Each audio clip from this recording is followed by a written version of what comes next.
चंबल क्षेत्र को लेकर के कहीं बाहर किसी व्यक्ति से बात करी जाती है अथवा हम स्वयं बात करते हैं तो वहाँ के लोगों के दिमाग में इस स्थान को लेकर एक नकारात्मक धारणा बनी हुई है। एक बड़ा हाथ सिनेमा का भी है। सिनेमा ने भी कई प्रकार से चंबल की छवि को बिगाड़ा है। चंबल का पानी ही ऐसा है।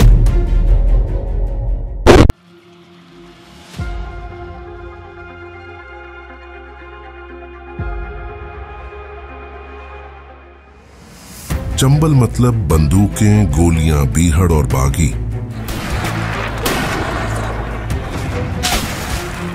लेकिन इन सब के अलावा चंबल की एक दूसरी पहचान भी है। वो पहचान जहां लहलहाते सरसों के खेत हैं, गजक की मिठास है और है महाभारत कालीन शिल्प और पुरातत्व की धरोहर। चंबल घाटी सचमुच में ही रही बहुत गौरवमय। इसकी संस्कृत देख पुरातन, होता सबको विस्मय। हमने जब कभी भी चंबल के बारे में सुना तो पीछे बैकग्राउंड में गोलियों की आवाज सुनी। चंबल के निवासी मानते हैं कि बॉलीवुड ने चंबल की इस छवि को गढ़ने में बड़ी भूमिका निभाई है। देखिए, चंबल के लेकर जो दृष्टिकोण बना हुआ है वह चंबल के बिल्कुल उलट है। जिस चंबल की छवि को गढ़ने में बॉलीवुड ने जो भूमिका निभाई थी, फिल्मों के माध्यम से ऐसे खौफनाक दृश्य बनाए गए थे जिसके कारण से इस चंबल की गलत छवि प्रस्तुत हुई। इस क्षेत्र को दिखाने के लिए बॉलीवुड में अब से लगभग 40-50 साल पहले जिस प्रकार की फिल्मों का निर्माण हुआ, उनमें डकैतों के नाम के साथ में डकैत मोहर सिंह, माखन सिंह इत्यादि को लेकर जो फिल्में बनाई गई, उन्होंने यहाँ की एक ऐसी छवि प्रस्तुत करी जिसमें के अनुसार यहाँ के लोग उनको हिंसा के प्रति आकर्षण रखने वाले लोग, लूटपाट करने वाले और आपराधिक प्रवृत्ति के हैं। चंबल की इस भूमि पर अनेक धार्मिक और सांस्कृतिक गाथाएं रचित होने के साक्ष्य मिलते हैं। चंबल में स्थित त्रेतायुगीन शनि मंदिर है। इस मंदिर को भारत का न्याय क्षेत्र कहा जाता है। महाराष्ट्र स्थित चर्चित शनि शिंगणापुर मंदिर के लिए भी पत्थर यहीं से ले जाए गए थे। माता पिता के सेवा के लिए आदर्श माने जाने वाले श्रवण कुमार का एक प्रसंग चंबल की इसी धरती से मिलता है। चंबल की कहानी का एक सिरा महाभारत में मिलता है, जहां इसे चर्मण्यवती के नाम से पुकारा जाता है। चंबल देश की सबसे पुरानी नदियों में से एक है। इसने अपनी छाती में सभ्यता के अनेक पृष्ठों को जिया है। दानवीर कर्ण की जन्मभूमि इस माटी ने पांडवों को भी अपने गोद में संवारा है। भगवान परशुराम का जन्म मैया चंबल की जो माने जहाँ से प्रादुर्भाव हुआ है, निकली हैं, जहाँ रंतदेव महाराज ने, जो सूर्यवंश के बड़े प्रतापी महाराज हुए चक्रवर्ती, उन्होंने अश्वमेध यज्ञ किया था। उसमें से ये चंबल मैया का उद्गम हुआ है और इस चंबल मैया की गोद में बड़े बड़े वीर, बड़े बड़े योद्धा, बड़े बड़े तपस्वियों ने तपस्या करके धर्म की रक्षा के लिए इस क्षेत्र ने बहुत बड़ा योगदान दिया है। सतयुग में कपिल भगवान का आश्रम है यहीं पास में, जिसे वो कहते हैं कपोषण नाम से जाना जाता है। वो कपिल मुनि का आश्रम है। न्याय का क्षेत्र कहाँ हो, यह प्रमाण हमें पहले ही हनुमान जी ने त्रेता युग में दिया हुआ है और उसी का प्रमाण है ये शनिदेव महाराज की जो यहाँ स्थापना है मुरैना जिले में, जो शनिचरा स्थान है ये, जिस पे अपन यहाँ ये बात कर रहे हैं, ये हमारा त्रेता युग न्याय क्षेत्र का प्रमाणित होता है। जो पहाड़गढ़ का पूरा क्षेत्र है, इसमें पांडवों ने अज्ञातवास अपना बिताया है। यही मैया द्रौपदी का ये पूरा क्षेत्र शांतनु खेरा है, घोड़ा चंबल के पास में, सरसैनी स्थान के पास में शांतनु का किला है। अभी कुछ वर्ष पूर्व वहाँ इस बात के प्रमाण उपलब्ध हुए थे। तो वो शांतनु खेरा भी महाराज शांतनु के नाम से, कर्णावती, ये कर्ण का जन्म भी यहाँ हुआ है। तो द्वापर युग से भी यहाँ का माने संबंध जोड़ता। इस क्षेत्र को अनेक संतों और समाज सुधारकों ने अपनी कर्मस्थली बनाया है। पटिया वाले बाबा की तपोभूमि पर 65 वर्षों से अनवरत रामधून का कीर्तन चल रहा है। वर्तमान में चंबल किनारे झोपड़ी में रहकर श्री हरिगिरी जी महाराज ने क्षेत्र में शराब बंदी कर धर्म की राह पर बढ़ने का मार्ग बताया। चंबल अनेक ऐतिहासिक और पुरातात्विक महत्व के स्थानों से समृद्ध है। सिहोनिया का ककनमठ मंदिर, मितावली का 64 योगिनी मंदिर, पड़ावली की घड़ी से लेकर बटेश्वरा और नरेश्वर के मंदिर समूह कला के ऐसे केंद्र है जो किसी को भी एक बार में अपने भव्य विरासत और समृद्धि का बोध करा दें। मुरैना जिले के मितावली में है 64 योगिनी मंदिर, वो मंदिर जो भारत के पुराने संसद भवन की प्रेरणा बना था।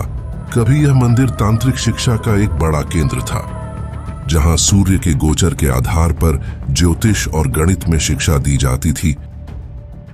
ये जो मितावली में 64 योगिनी मंदिर है, तो ये कछवाया कालीन है और ये तांत्रिक संप्रदाय का है।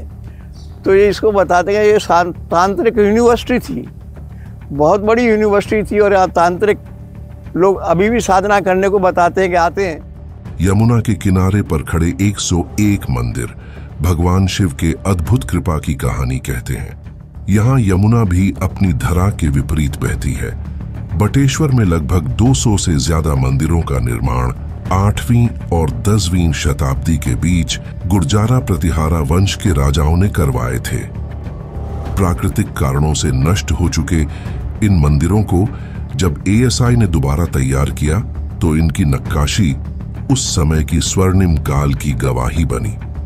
यहाँ पर 200 से अधिक प्राचीन 9वीं शताब्दी के गुर्जर प्रत्याहार वंश के राजाओं द्वारा बनवाए हुए 200 से अधिक मंदिर थे, जो बाद में किन्हीं वजहों से क्षतिग्रस्त हो गए और अब राष्ट्रीय स्वयंसेवक संघ के पूर्व संचालक परम पूजनीय सुदर्शन जी द्वारा इस स्थान के महत्व को समझकर एक पत्र भोपाल में भारतीय पुरातत्व सर्वेक्षण विभाग को लिखा गया, जिस पर बाद में कार्रवाई हुई और राम जन्मभूमि के संदर्भ में जिन्होंने पुरातत्व खुदाई करी के मोहम्मद साहब, उनके प्रयासों से यहाँ पर काम शुरू हुआ और जो हम आप यहाँ से ये देख पा रहे हैं, यह सब उसी का ही सुखद परिणाम है।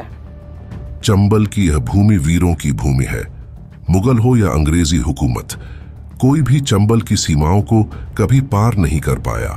तोमर, घार, शिखरवार और गुर्जर क्षत्रियों के शौर्य ने कभी इस क्षेत्र को गुलाम नहीं बनने दिया। स्वतंत्रता संग्राम में अपने प्राण देकर युवाओं को क्रांति का मंत्र देने वाले रामप्रसाद बिस्मिल भी इसी चंबल भूमि के थे। आज भी इस क्षेत्र का शौर्य वैसे ही बना है और हर साल हजारों युवा सेना में भर्ती होते हैं। यहाँ एक माँ हंसी हंसी अपने लाल को देश की रक्षा करने भेजती है।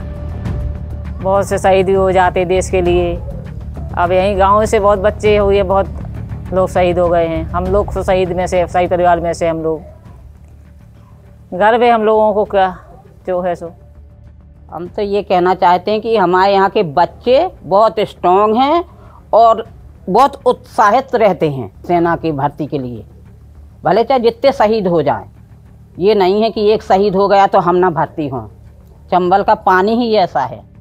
तरसमा, रुअर, बरबाई जैसे गांव के सैकड़ों युवाओं ने देश की सीमाओं पर बलिदान दिया है। चंबल के बागियों की बात तो खूब होती है, लेकिन इस क्षेत्र के आर्थिक योगदान और इतिहास की बात शायद ही आपने कहीं सुनी हो। व्यापारिक दृष्टि से मुरैना इस पूरे देश की अर्थव्यवस्था में एक अमूल योगदान दे रहा है। मुरैना, आप जैसा जानते होंगे कि मुरैना दिल्ली और मुंबई रेलवे ट्रैक के बीच में आता है, और दूसरा भारत का सबसे पुराना नेशनल हाईवे, जिसे हम आगरा बॉम्बे रोड कहते हैं, वो भी मुरैना से निकला है। तो व्यापारिक दृष्टि से मुरैना अपना एक महत्वपूर्ण स्थान रखता है। यहाँ एक विशेष प्रकार का पत्थर पाया जाता है, जिसे हम सैंडस्टोन कहते हैं। ये सैंडस्टोन मुरैना के साथ साथ पूरे देश भर में और देश के साथ साथ विदेशी कई कंट्रीज़ में यहाँ से एक्सपोर्ट होता है, चाहे यूरोपियन कंट्रीज़ हों या ऑस्ट्रेलियन कंट्रीज़ हों। ये सारा जो मार्बल का उपयोग जो करते थे, आज वर्तमान में मार्बल के स्थान पर मुरैना का सैंडस्टोन का उपयोग कर रहे हैं। आज भी चंबल के सरसों के फूलों की रंगत और गजक की मिठास पूरे देश में घुली है। मुरैना की मुख्य फसलों में शामिल सरसों का 1,74,900 हेक्टेयर क्षेत्र में उत्पादन किया जाता है। वर्ष 2023 में मुरैना की भूमि में 30 से 35 क्विंटल प्रति हेक्टेयर की उत्पादन क्षमता थी। देश विदेशों में मुरैना के तेल की सुगंध महकती है। इसके साथ ही हर साल मुरैना का 3000 से 4000 क्विंटल गजक पूरे देश में भेजा जाता है। भारतवर्ष की सबसे ज़्यादा अगर सरसों कहीं उत्पादित होती है तो वो मुरैना में होती है। और हम लोग जानते हैं सरसों एक कैश क्रॉप है और सरसों इससे हम तेल निकाल के भारत के कोने कोने में सरसों का तेल मुरैना का जाता है। आज आप देखिए जितने भी जो राज्य हैं, जैसे केरला है, जैसे पश्चिम बंगाल है, बिहार है, जितने भी जो राज्य हैं जहाँ नॉन वेजिटेरियन पॉपुलेशन रहती है, वहाँ सरसों का तेल अगर जाता है तो मुरैना का ही सरसों का तेल जाता है। ये हमारे लिए बड़ा गौरव की बात है। आज गजक हम लोग सब जानते हैं सर्दियों का बड़ा तोहफा होता है और बड़ा स्वास्थ्यवर्धक व्यंजन जिसे हम कहते हैं, गुड़ और तिल से बनता है। आज मुरैना की गजक आप देखिए, भारत के कोने कोने में मुरैना की गजक आदमी उसका स्वाद ले रहा है और भारत के अलावा कई अन्य देशों में मुरैना की गजक यहाँ से एक्सपोर्ट होती है। सरसों और गजक नजरों को बदलने से नजारे बदल जाते हैं। मुरैना और चंबल की भूमि में वीरों का रक्त और भारत का स्वर्णिम इतिहास है। यहाँ सिर्फ बागी नहीं, संस्कृति की वो अमिट निशानियां हैं जो सिर्फ मध्य प्रदेश नहीं, संपूर्ण भारत का गौरव है।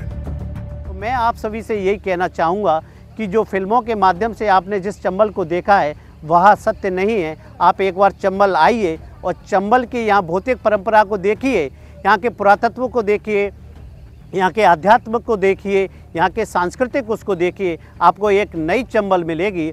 और हम सभी तो आपसे यही आग्रह करेंगे, जो श्री रामचरितमानस में जो चौपाई है, श्री तुलसीदास जी ने बोला है, सदा रघुपुर आवत जाता। तो मैं आप सभी से यही निवेदन करता हूँ कि इस चंबल में आइए और यहाँ के सकारात्मक पक्ष को राष्ट्रीय एवं अंतर्राष्ट्रीय स्तर पर रखिए, जिससे इस क्षेत्र की छवि को सकारात्मक रूप से हम जो है प्रस्तुत कर सकें।